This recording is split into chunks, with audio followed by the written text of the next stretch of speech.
Now that we've got our plan all drafted up, the last piece that we are going to draw is the dimensions, which will write out in letters exactly how big the drawing is. So let's begin with drawing off on what are called witness lines. Now, witness lines start at the floor plan, or usually start them a little bit off the plan. And I want to draw this dimension of this wall here. And I'm going to just draw a witness line using a light line weight. And I'll draw it off the edge of the plan. And you see how I leave a little bit of a gap so that it doesn't touch the line, because we don't want there to be any confusion about this being part of the building. It's not part of the building. It's just a reference line. The other thing is I can use my triangle to make what are called hash lines, hash marks. Those should be pretty dark. I'm going to just draw with my 2H pencil, but I'll just draw over it a couple of times so they look dark, because I get tired of switching pencils all the time. And I like to draw in witness lines first and then come in with a harder pencil to write the actual numbers. Now, the whole top part of the plan, I will also be drawing dimensions. There are a couple of different kinds of dimensions you can draw. One is overall dimensions, which is not the size of your overalls, but it measures the entire floor plan. And I'll show you what I mean here by drawing in my witness lines from the very top, the very one side of the plan to the very opposite side. Just make sure these kind of line up. And I'll connect those using they call it a dimension string, okay? And if it's not showing up dark enough, be sure to really give it a good press there so that it shows up well. But there are also, that's an overall dimension, but often you'll want to kind of dimension the pieces of a project. And what I'll do, I'll put the overall dimension up high, and then I'll draw lines which indicate the pieces over here below. And what I'm trying to do is avoid crossing lines. You really pretty much always want to avoid lines going on top of other lines. It can be confusing, especially for these sorts of things, which are what are called annotation.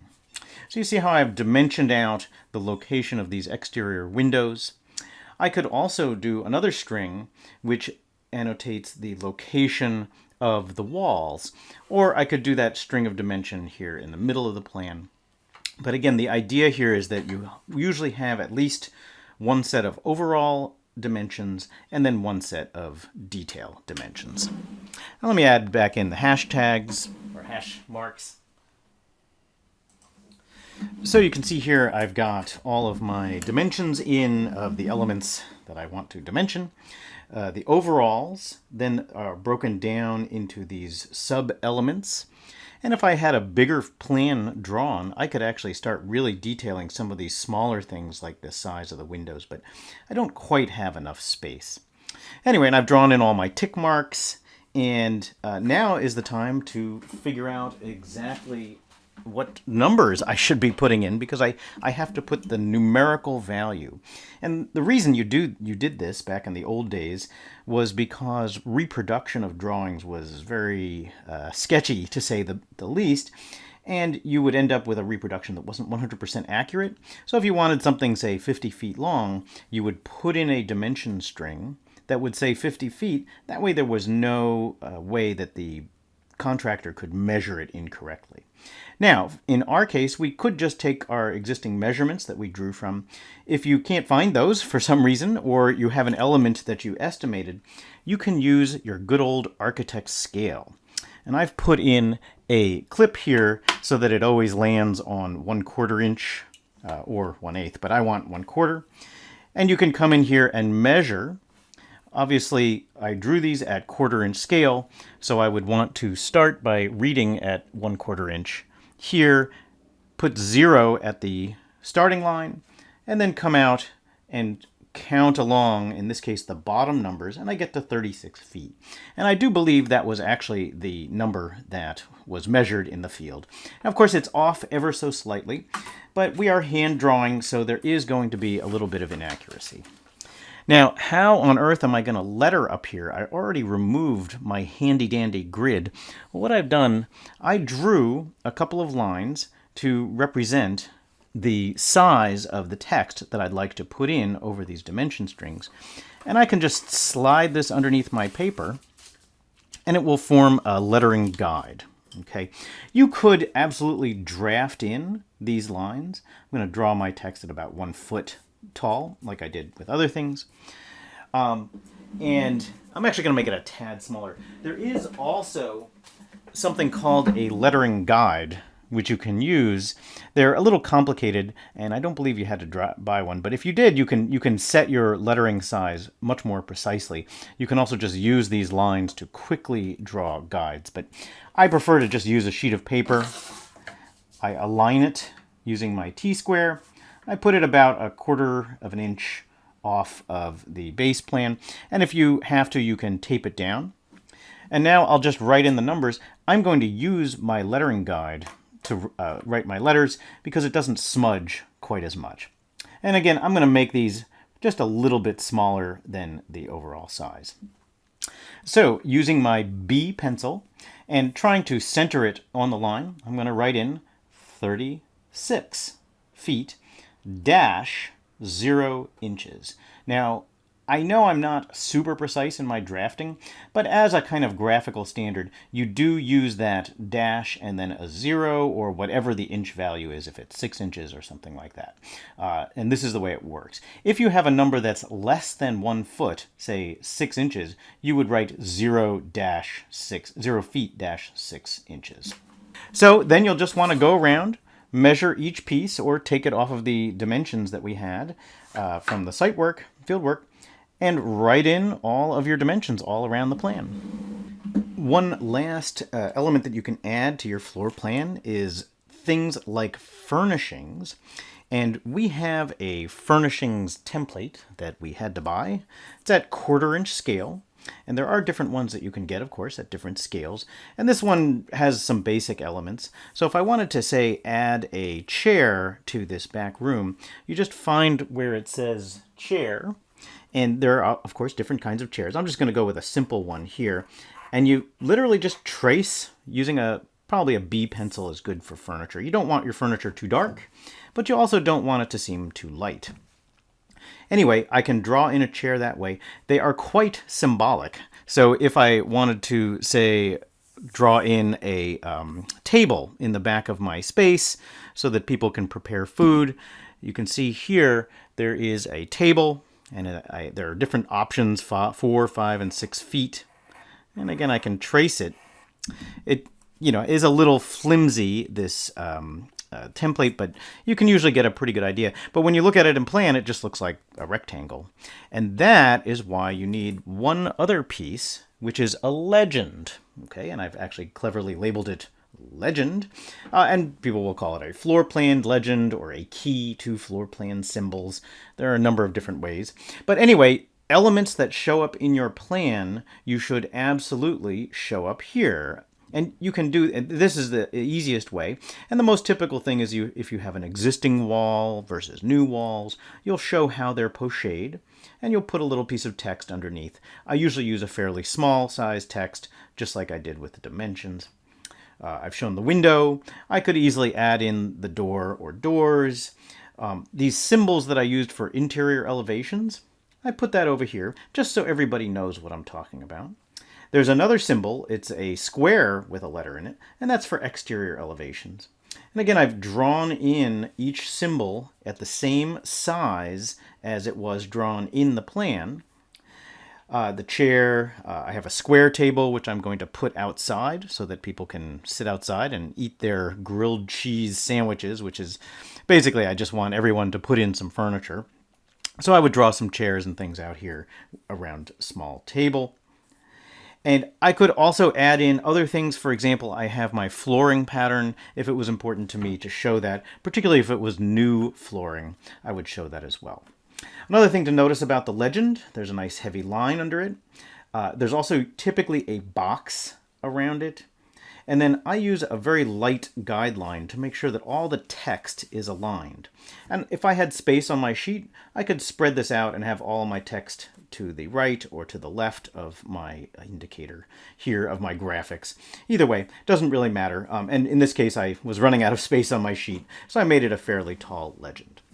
So go ahead and add in some furniture. I'm going to add in a table and chairs over here, and I added in a work table. Maybe I'll add in one or two more to fill up this back wall with workspace so people can prepare their grilled cheese and serve them here at this service window. We can finish out the annotation of our floor plan by adding in a couple of details with text. One is the names of the rooms. So I have a kitchen, I have a storage room, and I have some outdoor dining.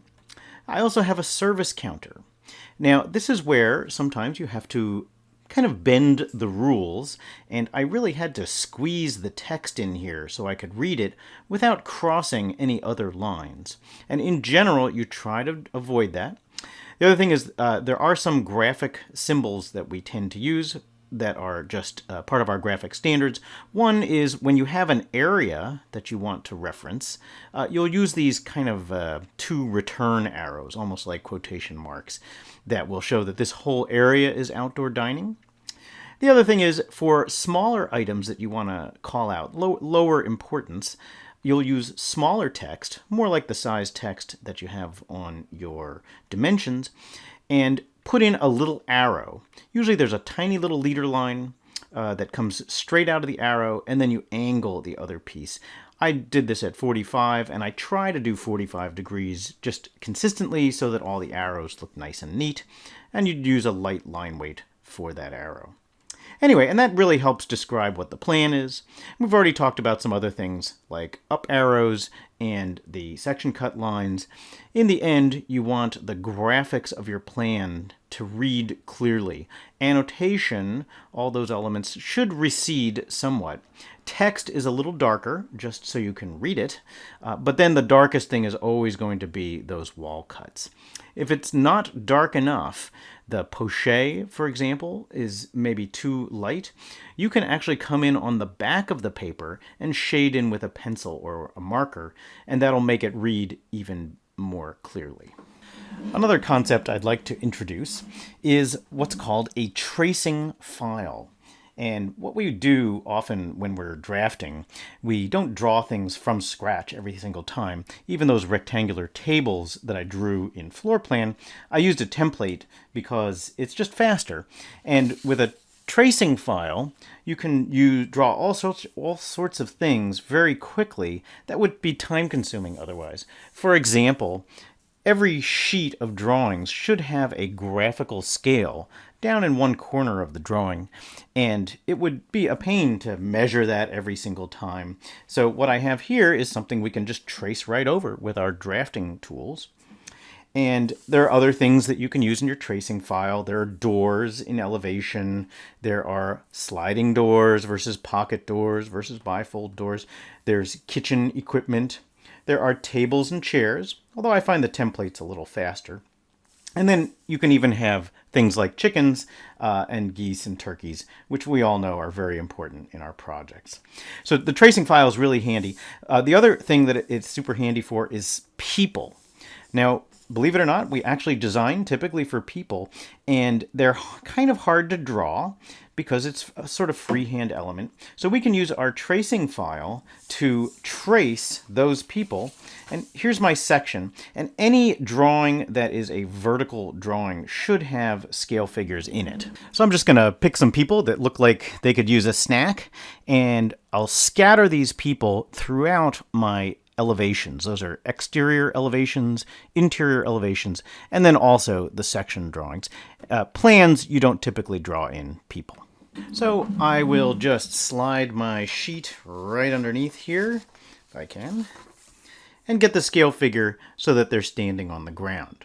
Now, if I wanted to put the scale figure in front of some element, say the window, first of all, I'd want to make sure I can see where the object is, but then I'd want to erase the window behind the scale figure, and the same if there is a wall base.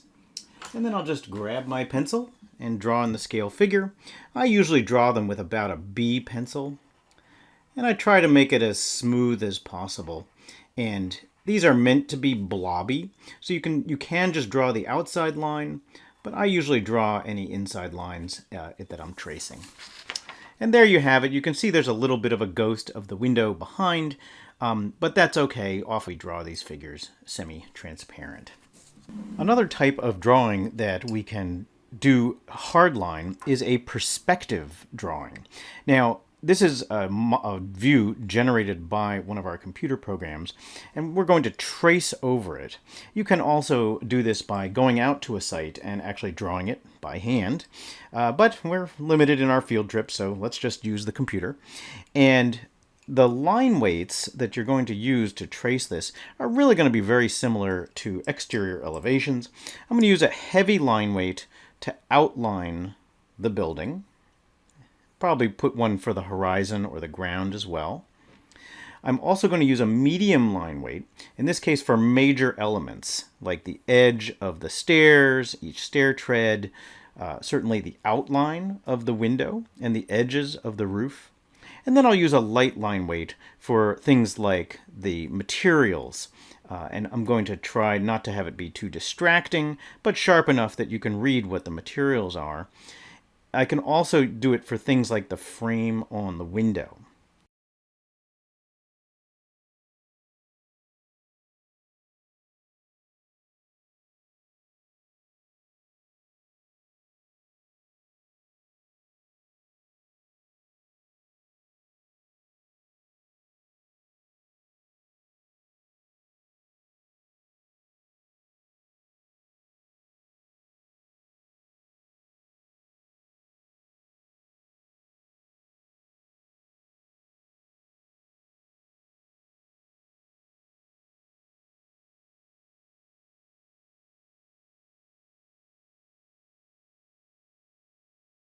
To add in the shadows, it's a little tricky because you don't want anything to look like it's an actual built element.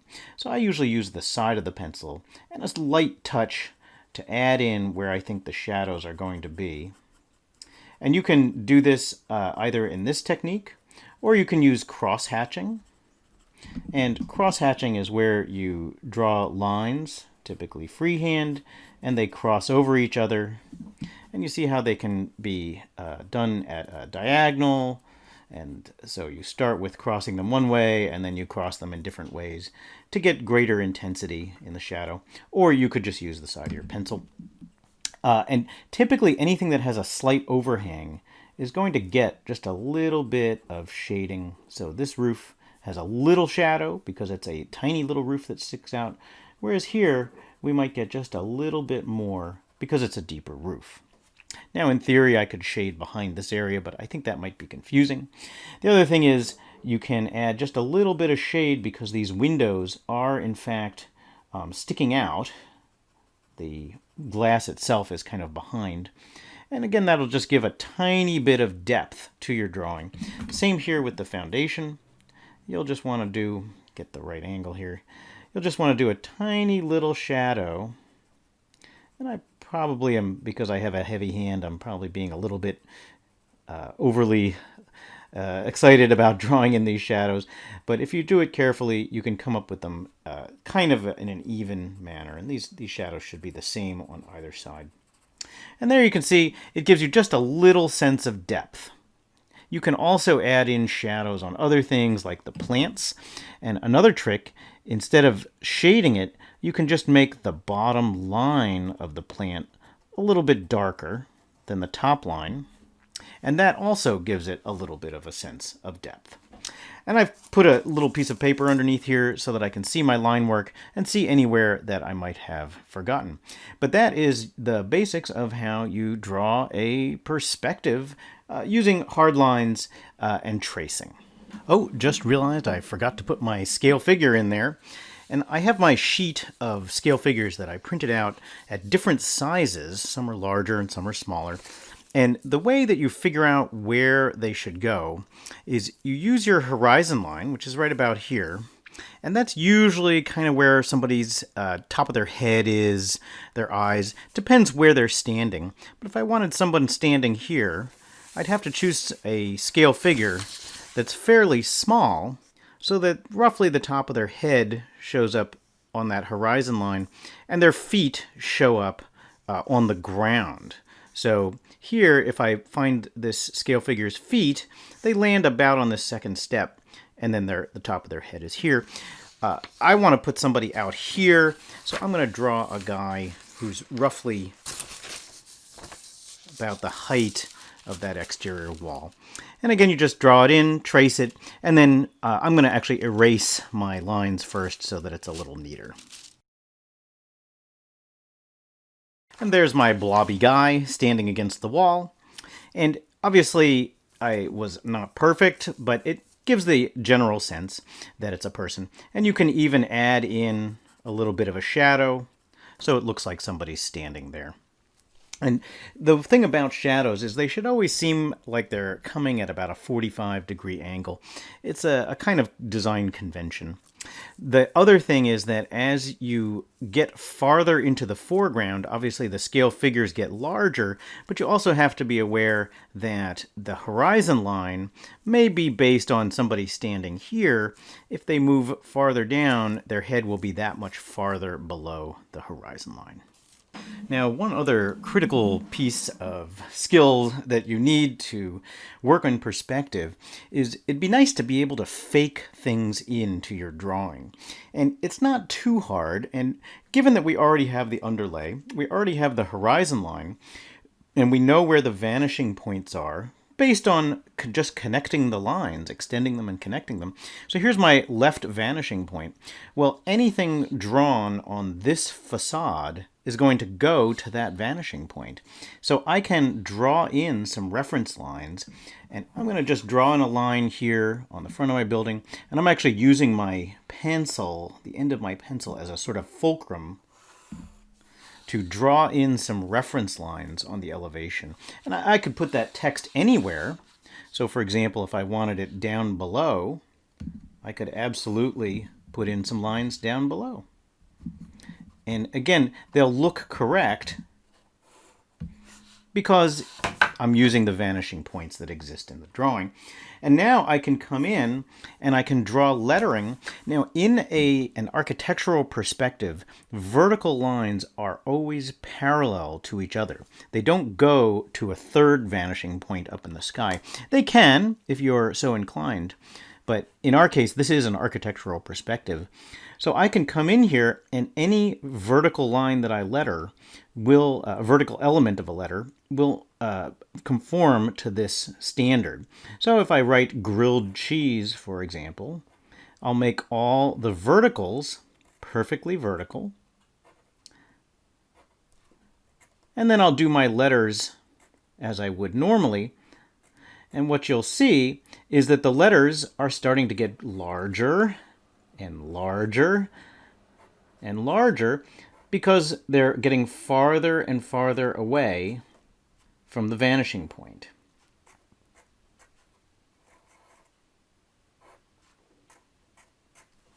And you see how it's not perfect by any means, but it certainly will look like it's drawn in perspective. And I could even draw in something like a frame around it so that it looks like this is a sign, and I can even come in here. And again, just follow that rule. Everything in the same plane will go to the vanishing point. And then my little trick of drawing the bottom line a little bit darker. I'll draw it a lot darker. I'll even draw this right side line here a little bit darker. And that should make it look a little bit like there's a sign. And I can do the same thing here. I can make this my service window. Again, just follow your rules. Everything goes to the vanishing point, so it will get bigger as it gets farther away. So there you go. You now have a restaurant with some signage. You could get pictures of furniture and put it out here. You could get giant pictures of grilled cheeses and trace them on. They'd have to be in perspective, and the perspective would want to match what you have here. But this really very quickly can give you a simple idea of what your project looks like in 3 dimensions without having to generate the entire thing from scratch.